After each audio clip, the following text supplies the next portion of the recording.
जैसे व्हाट्सएप में message transfer होता है एक पर्सन से दूसरे पर्सन तक, वैसे ही बैक्टीरिया में भी जीन्स का ट्रांसफर होता है एक सेल से दूसरे सेल में। और ये जीन का ट्रांसफर देखा जाता है तीन तरीके से: कॉन्जुगेशन, ट्रांसफॉर्मेशन और ट्रांसडक्शन। आज की क्लास में यही तीन टर्म्स हम समझेंगे। तो सबसे पहले बात करते हैं हम लोग कॉन्जुगेशन की। कॉन्जुगेशन क्या होता है?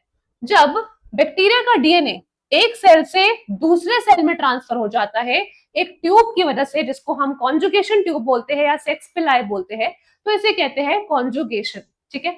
यहाँ पे जैसे आप यूएसबी केबल से फोन का डेटा लैपटॉप में ट्रांसफर करते हो ना, तो एक केबल के माध्यम से होता है। वैसे ही हम यहाँ पे कह सकते हैं कि एक सेल का डीएनए दूसरे सेल में ट्रांसफर होता है एक ट्यूब के माध्यम से, जिसको हम सेक्स पिलाई या कॉन्जुगेशन ट्यूब कहते हैं। यहाँ पे सेल टू सेल कॉन्टैक्ट होता है, तभी डीएनए का ट्रांसफर हो सकता है। उसके बाद सेकंड जो आपका मेथड होता है वो होता है ट्रांसफॉर्मेशन, और इसके बारे में हमें ग्रिफिथ ने बताया था। यहाँ पे ट्रांसफॉर्मेशन में क्या होता है कि एक सेल का डीएनए दूसरे सेल में अपने आप ही ट्रांसफर हो जाता है। इन्वायरमेंट से ही डीएनए जो है वो आपके एक सेल में आ जाता है। ठीक है। तो इसे कहते हैं ट्रांसफॉर्मेशन। यहाँ पे हमें ना सेल टू सेल कॉन्टैक्ट चाहिए, ना किसी और चीज की जरूरत चाहिए, अपने आप ही नेचुरल तरीके से डीएनए का ट्रांसफर हो जाता है। नेक्स्ट है ट्रांसडक्शन। ट्रांसडक्शन में क्या होता है कि एक सेल का डीएनए दूसरे सेल में चला जाता है बैक्टीरियोफेज के माध्यम से। बैक्टीरियोफेज एक ऐसा वायरस होता है जो बैक्टीरिया को मारता है।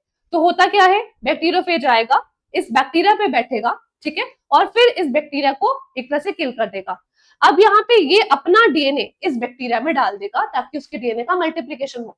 फिर जब इसके डीएनए का मल्टीप्लीकेशन हो जाएगा, ये अपना डीएनए वापस लेगा और दूसरे सेल की तरफ जाएगा। लेकिन जब ये अपना डीएनए वापस लेता है तो ये इस बैक्टीरिया का भी डीएनए साथ में ले चलता है। ठीक है। और फिर जब ये दूसरे बैक्टीरिया के पास जाएगा तो ये अपना डीएनए फिर से इसमें डालेगा मल्टीप्लीकेशन के लिए। और ये जब अपना डीएनए अब सेकेंड बैक्टीरिया में डालेगा तो साथ ही साथ ये पहले वाले बैक्टीरिया का भी डीएनए इसमें इंसर्ट कर देगा। तो एक तरह से ये अपने नेचर के द्वारा क्या करता है, एक सेल का डीएनए दूसरे सेल में ट्रांसफर कर देता है। तो इस कंडीशन में बैक्टीरिया का एक सेल का डीएनए दूसरे सेल में ट्रांसफर हो रहा है with the help of bacteriophage. इसी को बोलते हैं ट्रांसडक्शन। तो ऐसे आपके बैक्टीरिया में तीन तरीके से आपका जीन ट्रांसफर होता है। Thank you.